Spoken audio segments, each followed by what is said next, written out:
জীবন গড়ি, পড়লে কোরআন পাবে নাজাত, জান্নাতে হবে তোমার বাড়ি।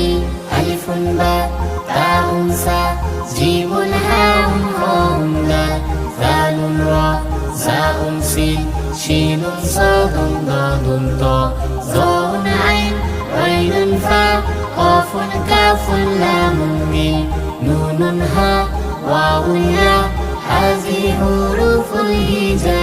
কোরআন হাদিসের ভাষা হলো আমাদের প্রিয় আরবি ভাষা। কোরআন হাদিস শিখে মোরা জান্নাতে যেতে চাই সেটাই আশা। কোরআন হাদিসের ভাষা হলো আমাদের প্রিয় আরবি ভাষা। কোরআন হাদিস শিখে মোরা জান্নাতে যেতে চাই সেটাই আশা। আলিফুন বা তাউন সা জিমুন হাউন খাউন লাম দালুন রা